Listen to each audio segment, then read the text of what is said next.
Hi everyone, this is Bernice Galfisoto with the QAC compliance team at Health Pro Heritage. Here with me I have Julia. Do you want to present yourself, Julia? I'm Julia Collier. I am a program manager for the North Orange County region. Been with the company just over a year and a half. Great. I want to welcome everybody to our Facebook success page. And actually, today I decided to invite Julia for this video to actually help you guys on ease all the actual stress that has been causing with all the healthcare changes. So I wanted to take the opportunity, Julia, and ask you personally, what is your fear, or what is something that at the moment you would say is a stress that as a program manager, as a leader for our company, you're focusing and you're changing some of the habits that you either were doing last year and now it's different this current year?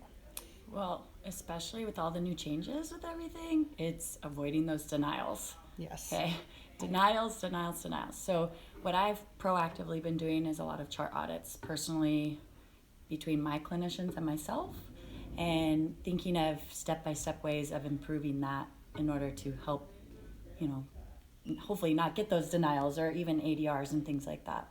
Wow, that's awesome. I think that everybody's going to agree with me. I probably was expecting Julia to say something else, but you rarely hear anybody talking about denials and documentation. And the reason is because as clinicians, we can all acknowledge that there's always opportunity to improve our documentation. However, I don't think that many times we link them to denials. And indeed, right now denials are being linked to coding, they're being linked to are they medically justifiable services, are we showing the true skill need of a clinician? So that's awesome that because of these changes you are being proactive in that area. You mentioned chart audits. May I ask, how often are you doing these? At least once a month, but among all disciplines, because then each month I can see if we have progressed, if we've gotten better, if we've gotten worse, things like that. I am doing that step by step approach. I'm not just hitting my clinicians with, oh man, we need to do all of this right away to fix everything. It's that step by step. Let's gradually increase those So is it numbers. safe to assume, can I assume and say that you're hitting everybody across the board? You're not saying, oh, I'm just focusing on this person versus the other one? Definitely. I like to introduce it at staff meetings of, hey guys, this is what we're averaging and this is what we would like to get to. Awesome. Now, I guess my question is now, as you're bringing all this into, the plate, tips. Tips, because I could give a whole bunch of Right. tips, but what can you give Right. tips? So when I first started doing chart audits, I was like, holy cow, we can improve hugely. But you got to take step by step, like I keep saying. So I have three hot spots or hot topics that I like to hit. The first one, which compliance and everybody hits home, is the unspecified coding of the medical and treatment diagnosis. Let's get rid of that unspecified, number one, okay?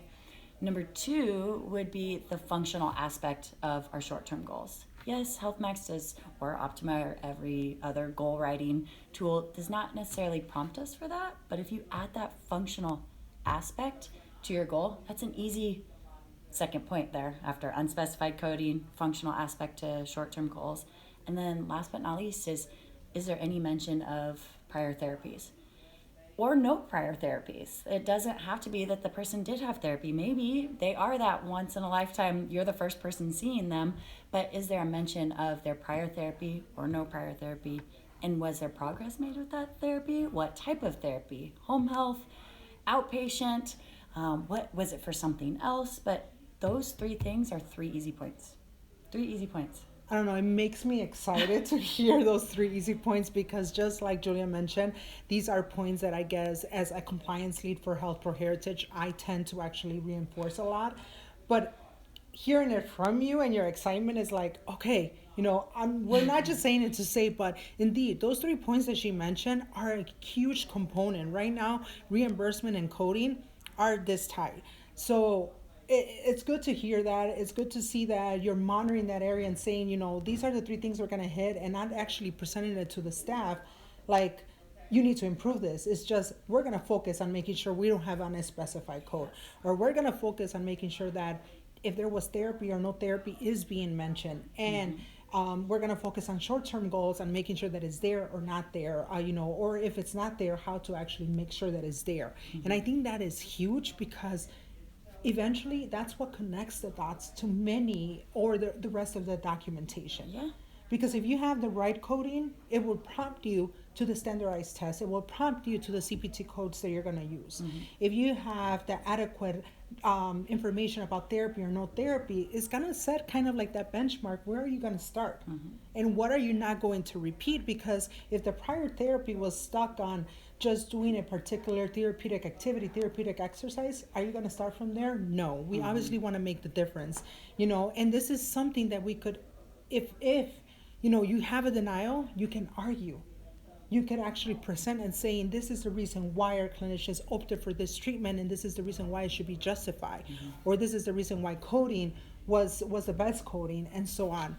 That's awesome. I honestly appreciate you sharing this with not only Health Pro Heritage Associates, but also with everybody who's part of our Facebook success page, because these changes are scaring everybody. These changes, clinicians that have been long-term clinicians are like, where do we go from now? They're just asking us to make new changes. And unfortunately, the changes have not changed. The expectation has not changed. It's always been there. And rather than hearing from somebody, leaders telling us, make a change here, but proposing it and saying we're going to focus on this, I think it makes it more like a challenge game and improves and overall decreases denials. I have to ask this. Have you had denial activity? No, knock on wood. Okay. No, but we are prepared for it. We're getting all this training with compliance and everybody else at Health Pro. We're prepared for it, so we know what to be proactive. Not reactive, proactive. Same with therapy. We're trying to be proactive, not reactive. Well, as usual, if you guys have any questions, any comments, feel free to put it in the box below. Otherwise, I thank you, Julia, and I, encourage everybody, reach out. We have resources within this page for our associates. You guys know that you can reach out to your QAC leads and also to other departments, or launch a lot of our handouts and resources through our box account. Again, any questions, concerns, feel free to put them down in the box below. And thank you again for your time today.